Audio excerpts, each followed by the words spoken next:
సమూయేలునకు కనబడగానే యెహోవా, ఇతడే నేను నీతో చెప్పిన మనిషి, ఇదిగో ఇతడే నా జనులు ఏలునని అతనితో సెలవిచ్చెను. సౌలు గవనియందు సమూయేలును కలుసుకొని, దీర్ఘదర్శి ఇల్లు ఏది, దయచేసి నాతో చెప్పమని అడగగా, సమూయేలు సౌలుతో, నేనే దీర్ఘదర్శినని ఉన్నతమైన స్థలమునకు. సౌలు అనే వ్యక్తి ఇశ్రాయేలు ప్రజలకు మొదటి రాజుగా ఉన్నాడు. తన ప్రజలను ఏలటానికి ఒక రాజు కావాలని ప్రజలు కోరుకున్నప్పుడు దేవుడు వాళ్ళ మాట తీసేయకుండా వాళ్ళ రాజును ఎన్నుకోవాల్సి వచ్చినప్పుడు దేవుడును ఈ సౌలును ఎన్నుకున్నాడు. ఇతడే నేను కోరుకున్నవాడు. చూడండి, ఇక్కడ ఈ సౌలు అనే వ్యక్తి ఆ యూదా గోత్రములో ఇశ్రాయేలులో వాళ్ళు ప్రజలందరూ వాళ్ళ యొక్క గోత్రాలను బట్టి ఆ 12 గోత్రాలు చూసుకుంటే 12 గోత్రాల్లో ఈ బెన్యామీను గోత్రము అల్పమైనది, స్వల్పమైనది, తక్కువ గోత్రం. ఒక విధంగా చెప్పాలంటే చిన్నవాడని చెప్పుకోవాలి. ఇక్కడ ఆ మాట నేను చెప్పట్లేదు, కానీ వాక్యంలోనే ఏం చెప్తుందంటే 21వ వచనంలో, అందుకు సౌలు,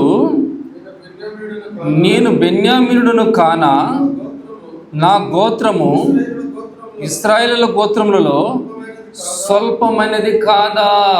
ఎవరంటే ఇతను తక్కువ గోత్రములు, అంటే గోత్రాల్లో ఏంటంటే తక్కువలో ఉన్నాడు.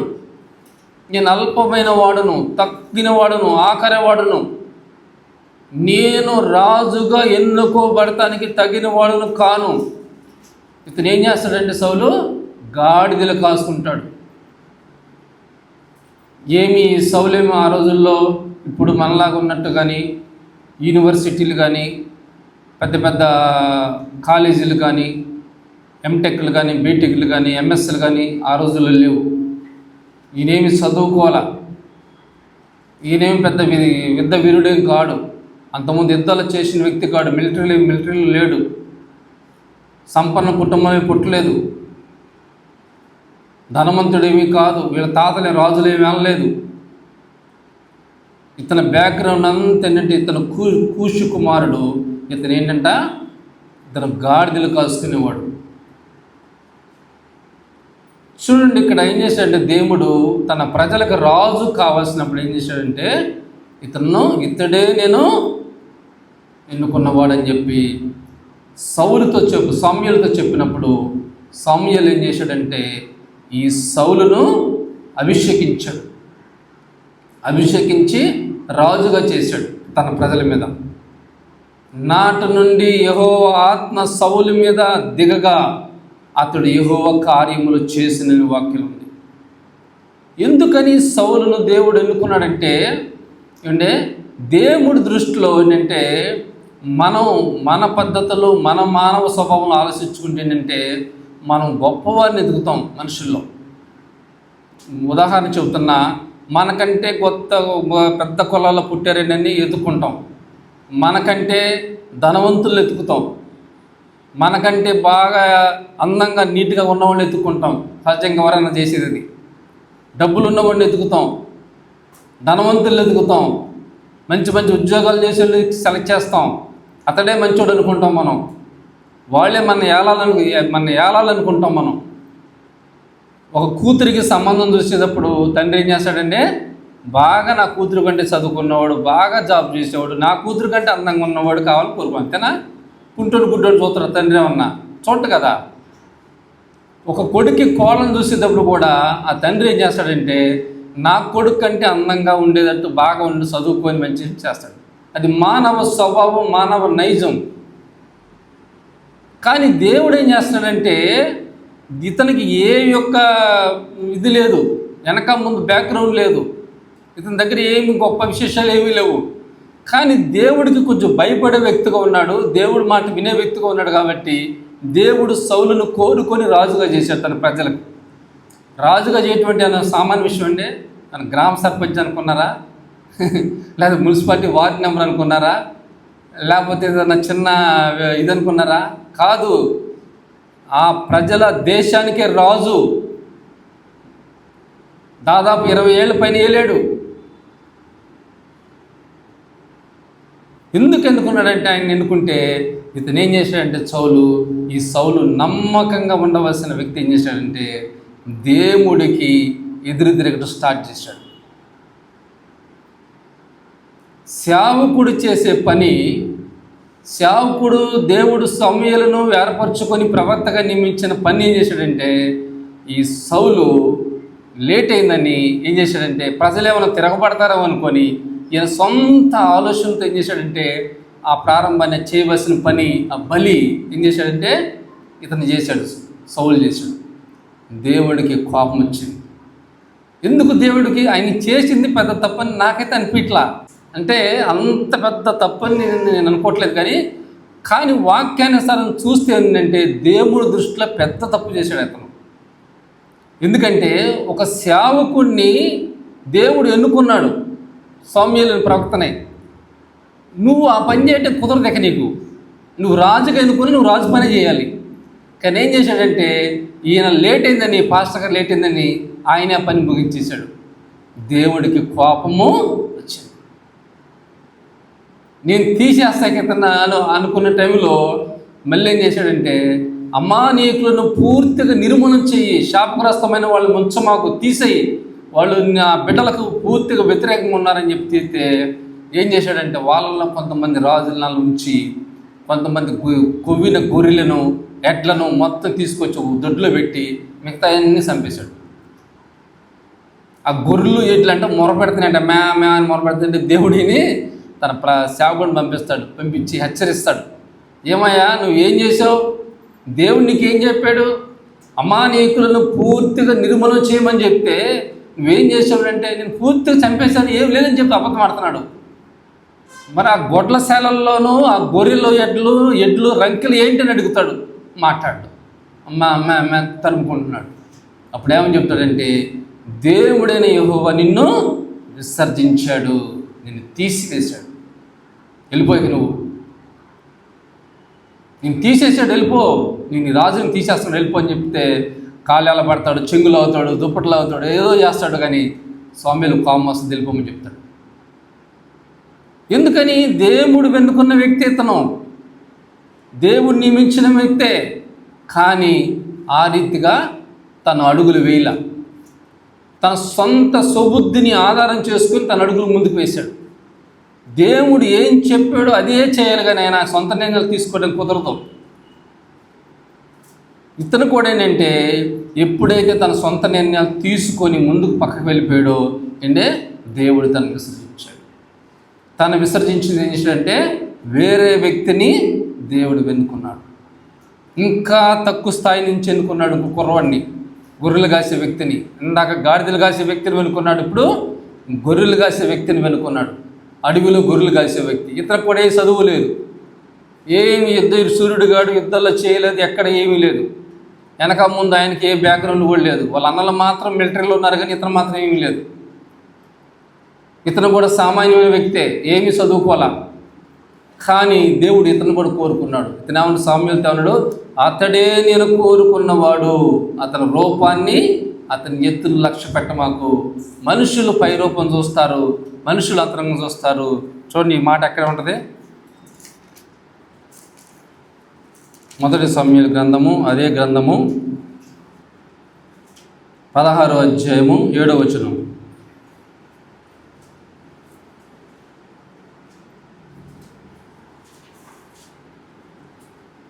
16వ అధ్యాయము 7వ వచనం. అయితే యెహోవా సమూయేలుతో ఇలాగ సెలవిచ్చెను, అతని రూపమును అతని ఎత్తును లక్ష్య పెట్టకము. మనుషులు లక్ష్య పెట్టి వాటిని యెహోవా లక్ష్య పెట్టడు. నేను అతని త్రోసి వేసి ఉన్నాను. మనుషులు పై రూపం లక్ష్య పెట్టుదురు కానీ యెహోవా హృదయములను లక్ష్య పెట్టును. సహజంగా మనకు జరుగుతున్నది ఏంటంటే భూమి మీద కానీ మన చుట్టూ కానీ మన బంధువులు కానీ మన తెలిసిన వారు కానీ ఆఫీసుల్లో కానీ ఎవరైనా కానీ ఏం జరుగుతుందంటే నేను మళ్ళీ చెప్తున్నా, పై రూపాన్ని చూస్తారు. ఎర్రగా లినిన్ కాట్లు బట్టలు వేసుకొని, తెల్లగా బ్లడ్లెస్ పెట్టుకొని, కడియాలు వేసుకొని, ఉంగరాలు పెట్టుకొని, సెంట్ అస్తర కొట్టుకొని, కారులో కారులో దిగుతుంటే ఇతను గొప్పవాడు, ఇతనే మంచివాడు అనుకుంటారు. అవునా కదా? ఇతనే మంచివాడు, గొప్పవాడు, మా అమ్మాయి నాకు ఇస్తే బాగుంటుంది అనుకుంటాడు. కానీ ఆయన అంతరంగ హృదయం చూడడం. ఎర్రగా బుర్రగా మంచి బ్యూటీగా సినిమాటలాగా ఉంటే అమ్మాయి, ఈ అమ్మాయి కోళ్ళైతే బాగుంది అనుకుంటారు. తన అంతరంగ హృదయం చూడరు. ఎవరైనా ఏం చేస్తారంటే పై రూపాన్ని లక్ష్య పెడతారు. అది మన పద్ధతుల ప్రకారం జరుగుతుంది. లేకపోతే ఇతను పలానా కుటుంబంలో పుట్టాడండి, మంచి పొజిషన్ వెళ్ళి అంటారు. పలానా దాంట్లో పుట్టాడు, మంచి పొజిషన్ అంటాడు. మంచి పొజిషన్ అంట. అందుని బట్టి మంచి పొజిషన్ వస్తే ఇది భూమి మీద లోకంలో ఎందుకు జరుగుతున్నాయండి అన్ని అక్రమాలు, అన్ని పిచ్చి అన్ని. దాన్ని బట్టి ఏం మంచిది ఉండదు. దేవుడికి అనుకూలముగా నీతిగా నడుచుకున్నవాడే నీతిగా నడుస్తాడు. ఏ కులమైనా, జాతి అయినా, ఏ రంగైనా. చూడండి, ఇక్కడ దేవుడు ఏం చేస్తున్నాడంటే అతని ఎత్తును, అతని రంగును నువ్వు లక్ష్య పెట్టమాకు. ఇతడు నేను ఎన్నుకున్నాను, అభిషేకించమంటాడు. అంతే. సామ్యూయేలు ప్రవక్తకి మైండ్ పోతాయి. చాలా చెప్పు, అసలు కోలుకోలేడు. వీళ్ళన్నలో 7 ఉన్నారు. అంత యుద్ధశూరులు, బలశూరులు, అంత హైట్ కలిగిన 7 అడుగుల హైట్ కలిగిన వాళ్ళు, గింగరాల జుట్టు కలిగిన వాళ్ళు, ఆల్రెడీ మిలిటరీలో ఉన్నారు. వాళ్ళు యుద్ధ నైపుణ్యం తెలిసిన వాళ్ళు. వాళ్ళందరినీ పక్కన పెట్టాడు. ఈయన ప్రభా ఎన్నిసార్లు అంటే వీళ్ళు కాదు అంటాడు. ఎవరూ లేరంటే లాస్ట్లో ఒకడు ఉన్నాడంటే అడవుల్లో గొర్రెలు కాసుకుంటున్నాడు, కూతంత ఉంటాడంటే వాడిని పిలు అంటే వాడు దేవుడు అంటాడు రాగానే, ఇతడే నేను అభిషేకించుకున్నవాడు అంటాడు. ఇతనికి మైండ్ పోద్దే, ఏంటి దేవుడు ఎంత తేడా చెబుతున్నాడా, నాకేం తేడా వస్తుందని నన్ను పరిశీలన చేస్తున్నాడు. ఇతంటే దేవుడు ఏమన్నాడు, ఇతడే. నువ్వు అతని రంగును నువ్వు లక్ష్యం చేయ మాకు. నల్లగా ఉన్నాడని చూడ మాకు, పుట్టాడని చూడ మాకు. అతని ఎత్తును, హైట్ను లక్ష్య పెట్ట మాకు. అతనిలో ఉన్న గుణాలు, అతనిలో ఉన్న శ్రేష్టత నాకు తెలుసు. ఎందుకంటే నేను నిర్మించిన వాడిని, నేను సృష్టించిన వాడిని, నాకు తెలుసు ఆయన బుద్ధి గుణాలు. అందుకని ఏమంటాడంటే వెళ్ళి నువ్వు అభిషేకించు అంటే ఆ ప్రవక్త వెళ్ళి అభిషేకిస్తాడు. నాట నుండి యెహోవా ఆత్మ బలముగా వచ్చును దావీదు మీదకి. చూడండి, నేనేం చెప్తున్నానంటే ఒక గాడిదలు కాసుకున్న వ్యక్తిని దేవుడు రాజుని చేశాడు. మొదట అతడు దేవుడు మాటకు విధేయత చూపించాల. తర్వాత గొర్రెలు కాసుకున్న వ్యక్తిని చేశాడు. దావీదు కూడా మధ్యలో దేవుడిని దుఃఖపరిచాడు. కానీ దావీదుకి సౌలుకున్న వ్యత్యాసం ఏంటంటే సౌలు శరీరానుసారమైన మనసుతో ఉండి పశ్చాత్తాపడ్డాడు, కానీ ఆత్మానుసారముగా పశ్చాత్తాపడలా. తన గర్వాన్ని తగ్గించుకోలేకపోయాడు. నేను రాజును కదా అనుకున్నాడు, కానీ నేను ఉత్తివాడిని అనుకోలేకపోయాడు. లాస్ట్లో మొదట అన్నాడు ఆ మాట, నేను అల్పమైన గోత్రంలో పుట్టినవాడిని, నేనెంతటి వాడిని అన్నాడు. కానీ రాజు పదవి వచ్చి నాకు ఏమైందంటే ఆటోమేటిక్గా మంచి జాబు, మంచి పొజిషను, లేకపోతే మంచి ఏదైనా డబ్బులు కలిసి వస్తే అవుతుందండి ఆటోమేటిక్గా మనలోకి వచ్చేస్తుంది. అది సహజంగా మానవుల్లోకి వచ్చేస్తుంది. ఏంటి ఇతను ఏమన్నాడంటే శరీరానుసారంగా ఏం చేశాడంటే కొద్దిగా పశ్చాత్తపడ్డాడు, కానీ దేవుడికి తప్ప పశ్చాత్తపడలేకపోయాడు. దావీదైతే తప్పు చేశాడు, పొరపాటు పడ్డాడు. తన ప్రవక్త సేవకుడు వచ్చి హెచ్చరించాడు, నువ్వు తప్పు చేసే విషయం చెప్పాడు. సింహాసనం దిగి బట్టలు చింపుకొని సాగిలపడి నేను పాపము చేసి తినని ఒప్పుకున్నాడు దావీదు. అందుకనే కీర్తనలు 51 అధ్యాయం రాశాడు. బెత్షెబా దగ్గరికి వెళ్ళినప్పుడు దావీదు రచించిన కీర్తన రాశాడు. ఆ కీర్తన ఇప్పుడు మనం చదువుకున్నాం ఉత్తరపత్రికలో. ఏమన్నాడు, నేను పాపమును పుట్టినవాడును, పాపంలోని నా తల్లి నన్ను గర్భం ధరించింది. నువ్వు అంతరంగంలో సత్యం కోరుతున్నావు, నీ పరిశుద్ధాత్మను తీసివేయొద్దు, నన్ను త్రోసివేయొద్దు అని సాగిలి పడతాడు. ఎట్లా సాగిలి పడతాడు తెలుసు అంటే 6వ కీర్తనలో ఉంటుంది, పరుపు తేలిపోయి కొట్టుకుని పోయేంత రీతిగా పశ్చాత్తాపడ్డాడు. అది కూడా రాశాడు దేవుడు. అసలు ఎంత ఆశ్చర్యం అంటే దావీదు ఎంత ఏడ్చాడో, కన్నీరు ఎంత పొర్లిందో దాన్ని అంచుతో కాటా సహా చెప్పాడు దేవుడు. పరుపు తేలి కొట్టుకొని పోయిందంట ఆయన ఏడ్చే ఏడుపుకి. అందుకనే దేవుడు ఆయన కరుణించి ఆయన మళ్ళీ జీవగ్రంథంలో తీసుకొచ్చి దావీదుని అందరికీ ఒక రోల్ మోడల్ చూపించాడు. సౌలుకి దావీదుకున్న వ్యత్యాసం అది. సౌలు శరీరానుసారంగా ఎందుకు మనసు పడ్డాడంటే ఆయన శరీరానుసారమైన ఆలోచనలతో, శరీరానుసారమైన మనుషులతో సాంగత్యం చేశాడు సౌలు. దావీదు శరీరానుసారమైన మనుషులతో సహవాసం చేయాల. ఆత్మీయమైన ప్రవక్తలతోనూ సేవకులతోనూ ఆత్మీయ సంబంధమైన వారితోనే దావీదు పరిచయం చేశాడు. కానీ ప్రార్థన చేసుకునేవాడు 7 సార్లు దినానికి అని. సౌలు ఎక్కడ ప్రార్థన చేసినట్టు రాయల. మళ్ళీ దావీదు 7 మార్లు ప్రార్థన చేశాడు. పొద్దున్నే లేచేవాడంట దావీదు దేవుడితో ప్రార్థన చేశాడు. దావీదు ఆత్మీయంగా ఉన్నాడు, అందుకని పడిపోయి తిరిగి లేవగలిగాడు. సౌలు ఆత్మీయంగా లేడు, శరీరానుసారమైన మనసు కలిగి ఉన్నాడు. శరీరానుసారమైన మనసు కలిగినప్పుడు ఎప్పటికైనా మనది సాతానుడు దాన్ని ఆధారం చేసి మనం త్రుక్కిపరేస్తాడు. సౌలు చేసింది అదే. సౌలు కాదు, ఆయన రాజ్యం కాదు, పదవి కాదు, కానీ కుటుంబాన్ని మొత్తం తుడిచిపెట్టేశాడు. చూడండి, దావీదు కూడా పొరపాటు, సౌలు కంటే పెద్ద పాపం చేశాడు దావీదు ఒక విధంగా చెప్పుకోవాల్సి వస్తే. కానీ పశ్చాత్తపడి ఎప్పుడైతే రివైజ్ అయ్యాడో దేవుడు క్షమించి మళ్ళీ కృపని అనుగ్రహించాడు. సౌలుని దేవుడు ఎన్నుకున్నాడు, దావీదుని దేవుడు ఎన్నుకున్నాడు. ఇద్దరిలో తేడా ఏంటంటే, ఒక అతను శరీరానుసారమైన మనసు, ఒక అతను ఆత్మీయసరమైన మనసు. దేవుడు నిన్ను నన్ను కూడా అట్లాగే ఎన్నుకున్నాడు. నిన్ను నన్ను దేవుడు ఎన్నుకోకపోతే నువ్వు ఇక్కడ ఎందుకు వచ్చి కూర్చుంటావు చెప్పు నాకు? ఎక్కడో దూరం నుంచి వచ్చి, ఎక్కడో పనులను మానుకొని, నీ జాబులు నీ పనులు మానుకొని, నువ్వులాగా అందరిలాగా క్లబ్బులకు వెళ్ళలేవా, సినిమాలకు వెళ్ళలేవా, ఇంట్లో కూర్చొని చూడలేవా, చక్కగా ఎంజాయ్ చేయలేవా? ఎందుకు వస్తున్నావు నువ్వు దేవుడి సన్నిధికి? ఒకరు పిలిస్తే వస్తావు నువ్వు? అండ్ ఒకరు మనం పిలిస్తే మనం పిలుస్తానికి వస్తారా? అంత ఈజీయేనా? దేవుడు ఎన్నుకోపోతే, దేవుడి యొక్క ప్రణాళిక మనం లేకపోతే, ఆయన గనక మన మీద ఆయన దృష్టి మన మీద లేకపోతే మనం దేవుడి సన్నిధికి రాము. నువ్వు ₹1,00,00,000 ఇచ్చినా రావు. నీ కాలు చేతులు కట్టుకు తీసుకొచ్చాడు పడేసినా సరే మళ్ళీ ఇప్పుకుని వెళ్ళిపోతాం నెలకొండ. లేదు. నిన్న ఒక బిడ్డ అంటారు నాతో, కాలు చేతులు కట్టేసి తీసుకెళ్ళి పడేశారు పాప, అయినా సరే ఇప్పుకొని వచ్చాడు. ఉండడు. ఎందుకని? లేదు, ఆ మైండ్ ఉండలేదు. ఏంటంటే దేవుడు నిన్ను నన్ను ఎన్నుకున్నాడు. నీకంటే పెద్దవారు, నీకంటే చిన్నవారు, నీ సమస్యలు నీతో ఎంతమంది ఉన్నారు? ఇవాళ ఎంతమంది ఉన్నారండి సజీవుల లెక్కలు నీతో పాటు? కరోనాలో ఎంతమంది వెళ్ళిపోయారు టికెట్లు తీసుకొని? అదే ఉదాహరణ. దేవుడు నిన్ను నన్ను ప్రేమించి ఆయన సన్నిధిలో ఉంచాడు.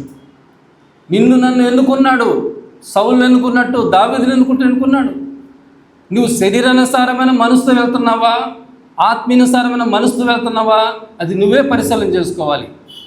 శరీరానుసారమైన మనసు వెళ్తే కొంత దూరం వెళ్ళినాక సౌలులాగా నువ్వు విసర్జించబడాల్సి వస్తుంది. ఆత్మీయానుసారంగా నువ్వు మనసు కలిగిన వాడివైతే నీ జీవిత కాలం అంతా కూడా నువ్వు దేవుళ్ళు నడుస్తావు, అనేకులకు రోల్ మోడల్గా ఉంటావు.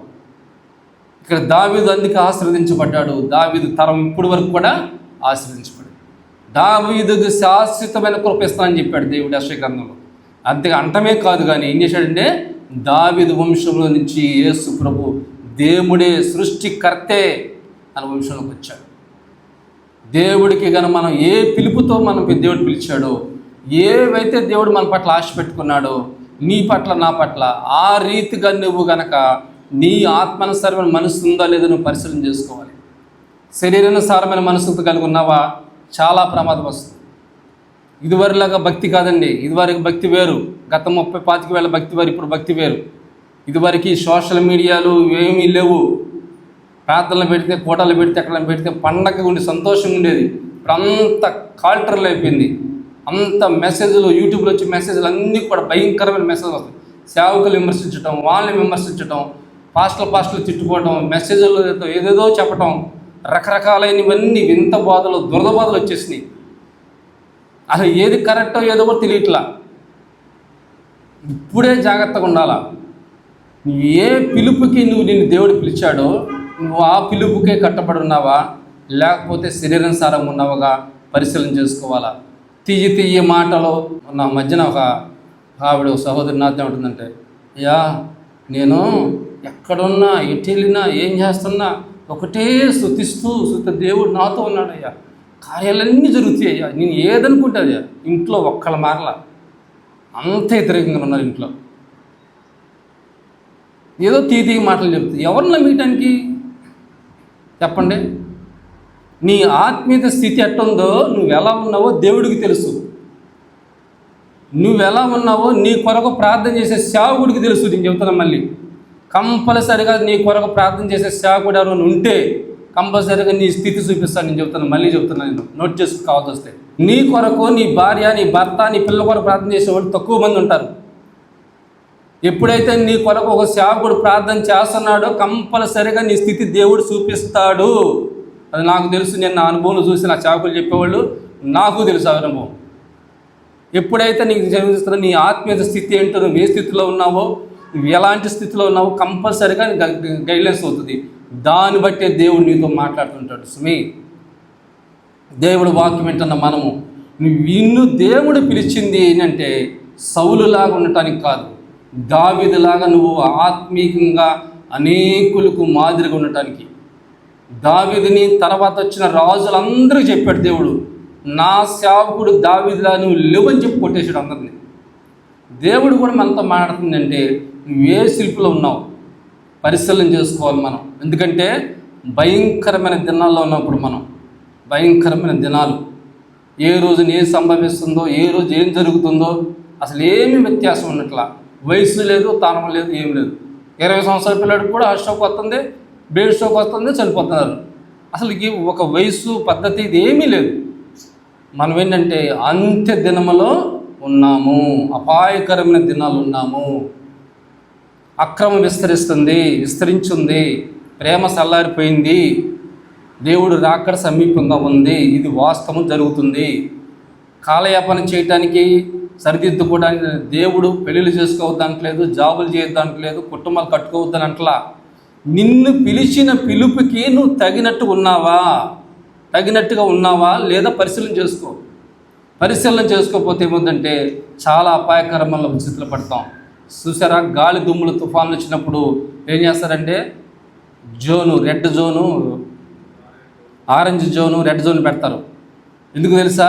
దాన్ని బట్టి మనం జాగ్రత్త పడాలని. ఆరెంజ్ జోన్లో ఉన్న వాళ్ళు జాగ్రత్త పడాలి, ఎందుకంటే రెడ్ జోన్ రాకముందే. రెడ్ జోన్ వచ్చిందనుకో, నువ్వు దాంట్లో ఉన్నావనుకో, ఆ ప్రభావం ఎక్కువైతే వద్ది ఆ గాలి దుమ్ముకి కొట్టుకుపోతారు. సముద్రంలో కానీ ఆ వరద పక్కన ఉన్నవాడు. రెడ్ జోన్ రాకముందే దేవుడు మనం హెచ్చరిస్తాడు, దేవుడు మన ముందే చెబుతాడు. ఒకసారి నేను 4 సంవత్సరాలు అక్కడ ఆ ఏరియాలో సేవ చేస్తాను. వారం ప్రతి గురువారం ఆదివారం వెళ్ళి వాక్యం చెప్తున్నాను. వాళ్ళు రైతులు, ఆయన లోగడ ఆయనకి రోగం వచ్చినప్పుడు, వాళ్ళు హిందువులుగా ఉన్నప్పుడు ప్రభు ఆయన్ని దర్శించి ఆయన పశ్చాత్తాపడి ప్రార్థన చేసుకుంటే దేవుడు ఆయన స్వస్థపరిచాడు. 70-80 కేజీలు ఉన్న మనిషి 30 కేజీలు అయిపోయాడు. ఆయన 35 కేజీలు పొలలాగా అయిపోయాడు. మంచం మీద మోసుకొని వెళ్ళి చర్చిలో పడేశారు. అన్ని హాస్పిటల్ తిప్పారు, అంతా అయిపోయింది. ఇక చచ్చిపోతాడని తీసుకెళ్ళి చర్చిలో పడేశారు. తీసుకెళ్ళి ఆఖరికి అదే చేసేది, అన్ని ప్రయత్నాలు చేసిన ఎక్కడికైనా వచ్చేది ఇక్కడికే తీసుకెళ్ళి పడేస్తే ఆ పాస్టర్ గారు చెప్పారు, ఒకసారి ఏదైనా ఉంటే ఒప్పుకో, పర్లకనకన పోతామని చెప్తే అట్టగా ఆ పాపలు అయ్యి నిదానంగా ఒప్పుకుంటూ పశ్చాత్తాపడితే దేవుడు స్వస్థపరిచాడు. మళ్ళీ 70-80 కేజీ మనిషి అయ్యాడు, మంచి ఇదిగా అయ్యాడు, చక్కగా ఉన్నాడు. భార్యతో ప్రార్థన చేసుకుంటున్నాడు, పిల్లలు పుట్టారు, చక్కగా జరుగుతుంది. అయితే కాలక్రమంలో ఏంటంటే ముందు ఎప్పుడైనా సరే నేను ఒక విషయం చెప్తున్నానండి, ఒక మనిషిని ఆత్మీయత ఉన్నవాడిని ఫస్ట్ విశ్వాసిని పడగొట్టేది ఎక్కడంటే సాతాను ఫస్ట్ స్టార్ట్ చేసేది సేవకుడి మీద వ్యతిరేకత తీసుకొస్తాడు. ఫస్ట్ ఆ ఎత్తున నాడతాడు, అంతే నాటి నిన్ను డైవర్ట్ చేస్తాడు. అక్కడ అది ఒక్కటే చేస్తాడు. ఎందుకు చెప్పనా? సేవకుడి ద్వారా దేవుడు నీతో మాట్లాడతాడు కాబట్టి వాక్యం ద్వారా నువ్వు వినవు కాబట్టి అక్కడ వేస్తాడు నీ గొంతుకు పట్టుకొని. అక్కడ వేస్తే నువ్వు నిదానంగా వెళ్ళిపోతావు పక్కకి, అందులో ఏ తేడా లేదు. ఆ పాస్టర్ గారు ఏదో పొరపాటు చేశాడని ఎవరో చెప్పారని అది మైండ్లో పెట్టుకొని దేవుడు దూరం అయ్యి, ప్రార్థనకు దూరం అయ్యి, నిదానంగా దూరం వచ్చి ఆఖరికి మళ్ళీ తాగుడికి, సిగరెట్లకి అన్నింటికి అలవాటు. సరే, నేను వాక్యం చెబుతున్నా ఉన్నా, నేను హెచ్చరిస్తున్నా ఉన్నా, నాకు అర్థమవుతుంది ఆయన పరిస్థితి, హెచ్చరిస్తున్నా ఉన్నా, చెబుతున్నా ఉన్నా, నేను చెబుతూ ప్రార్థన. ఓ రోజున ఏం జరిగిందంటే దేవుడు ఆయనకు ఒక దర్శనం ఇచ్చాడు, కళలో చూపించాడు. ఆయనకి ఒక పెద్ద అపాయకరమైన స్థితి చూపించాడు, నాకు చెప్పాడు. నేను ఆ కళ భావం చెప్పానికి, ఇదేయా నువ్వు రెడ్ జోన్లో ఉన్నావు, ఆరెంజ్ జోన్ నుంచి రెడ్ జోన్కి వచ్చేసావు, దేవుడు నిన్ను హెచ్చరిస్తున్నాడు, సుమి నువ్వు ఇప్పుడే ప్రార్థన చేస్తూ తెలుసురా, లేకపోతే చాలా ప్రమాదం చెప్పా. మళ్ళీ ఇంకో కళ చూపించాడు దేవుడు, దాని అర్థం కూడా చెప్పాను నేను. జాగ్రత్త, దేవుడు నిన్ను హెచ్చరిస్తున్నాడు, నువ్వు అంచులో ఉన్నావని చెప్తే ఆయన లక్ష్య పెట్టలా. సరే పాస్టర్ గారు అన్నాడు. అయిపోయింది. లాక్డౌన్ వచ్చింది. నేను ఇటు మైలవరం సైడ్ వచ్చేసా. వచ్చిన తర్వాత లాక్డౌన్ పనంగా వాళ్ళ ఇంట్లోంచి నాకు ఫోన్ వచ్చింది. బండి మీద నుంచి వెళ్తుంటే ఆయన ఇల్లు దాటి అంత దగ్గరలో అతల నుంచి ఎవడో వస్తున్నాడు, అంటే మనవరాలను ఎక్కించుకొని వెళ్తున్నాడు. అవతల నుంచి ఎవడో వస్తున్నాడు, వచ్చి కొడితే డౌముని కింద పడ్డాడు. నేల దెబ్బ తగిలి స్పాట్. నాకు ఫోన్ చేశారు పొద్దున్నే జరిగిందని. లాక్డౌన్గా రేపు నుంచి అని గబాల్ నీళ్ళు చూసి వచ్చాను. ఇంక భయమే ఉంది. నేను వెళ్ళినా ఎవరు వెళ్ళినా ఏమి ఉపయోగం? దేవుడు ఏం చేశాడు? ముందే హెచ్చరించాడు. నువ్వు అపాయంలో ఉన్నావు, మరణంలో ఉన్నావు, జాగ్రత్త అని చెప్పాడు. విన్నాడా? వినలా. దేవుడు తను చేసే పని చేస్తాడండి. ఆయన అన్యాయసుడు కాడు, ఆయన న్యాయమంతుడు. ముందే హెచ్చరించాడు ఆయన్ని. వినలేదు, లక్ష్యపేటలో నేను మొత్తం చెప్పానికి భావాలన్నీ హెచ్చరించా. నేను కూడా ఇంకేనుంది, రేపు మారతాలండి, ఎట్టండి అన్నాడు. ఏమీ మారలా, వెళ్ళిపోయాడు. చూడండి, దేవుడు ముందే హెచ్చరిస్తాడు. అలాగే సౌలు కూడా హెచ్చరించాడు, దావీదుని హెచ్చరించాడు. దావీదు ఏం చేశాడు? దేవుడి వైపు తిరిగాడు, పూర్తిగా హృదయపూర్వకంగా తిరిగాడు. మనం కనుక అలా కనుక ఏ పిలుపుని ఉన్నావో ఆ పిలుపుని గట్టిగా పట్టుకోకపోతే, నువ్వు సరైన మార్గంలోకి వెళ్ళకపోతే, వాళ్ళు చెప్పే మాటలు, వీళ్ళు చెప్పే మాటలు, వాళ్ళు ఎంతోమంది చెప్తారు రకరకాల మాటలు. ఎవరు ఎన్ని చెప్పినా నువ్వు గనక ఆత్మీయంగా ఎదగాలంటే, దేవుడికి నువ్వు అనుకూలంగా ఉండాలంటే, నువ్వు సంఘంలో సేవకుడితో సపోర్ట్ ఉంటే కానీ ఎక్కడ ఉన్న వాళ్ళు ఉన్నారు. వాళ్ళ గురించి మనకు అనవసరంలా, వాళ్ళని మనం విమర్శించిన అవసరంలా, వాళ్ళ గురించి చెప్పవసరంలా. ఆత్మీయంగా ఉన్న సేవకుడు ఎవరో కాదు, కనిపెట్టుకుని చూడాల్సిన బాధ్యత మందే. మనము గనక నువ్వు ఆత్మీయంగా కనెక్ట్ అవ్వాలంటే, నువ్వు సేవకుడితో కనెక్ట్ అవ్వకపోతే దేవుడితో ఎట్లా కనెక్ట్ అవుతావు? చెప్పండి, దేవుడితో ఎట్లా కనెక్ట్ అవుతావు? సాధ్యమేనా? కాదు. నువ్వు ఎప్పుడైతే ఆత్మీయంగా ఉంటావో, నువ్వు నిశాన్ని ఉంటావో, అప్పుడే నువ్వు బలం చెప్తావు. దేవుడు పిలిచిన ఆ పిలుపుకి, మనకి దేవుడిచ్చిన ఆ అవకాశానికి మనం తగినట్టుగా మనం కనుక వెళ్ళకపోతే రేపు పొద్దున మన దేవుడి ఎదుట నిలబడే సమయం వస్తుంది. దాని ప్రసిద్ధతలు మన చుట్టూ మన బంధువులు ఉన్నారు, మన స్నేహితులు ఉన్నారు, మన భార్య బిడ్డలు ఉన్నారు, భర్తలు ఉన్నారు, పిల్లలు ఉన్నారు, మన తల్లిదండ్రులు ఉన్నారు, మన బంధువులు స్నేహితులు ఉన్నారు. మన చుట్టూ ఎంతోమంది ఉన్నారండి. ఎంతోమంది ఇంకా రక్షణ లేక, దేవుని తెలియక, ఇతరులలో తెలియక, రకరకాలైన సమస్యలతో ఉన్నవారు, బాధకాలు ఉన్నవాళ్ళు ఎంతోమంది ఉన్నారండి. వాళ్ళందరికీ సువార్త వెళ్తుంది, కానీ సరైన రీతి సువార్త వెళ్ళకపోవటం వలన ఏది కరెక్టో తెలియక చాలామంది వెనక్కడాగిపోతున్నారు. దేవుడు వాక్యం వింటున్న మనం కూడా ఏంటంటే, మనల్ని మనం పరిశీలన చేసుకొని, మనం ఎలా ఉన్నామని చేసుకుని మనం ముందుకు వెళ్ళాలి. ప్రార్థన చేసుకుందాం.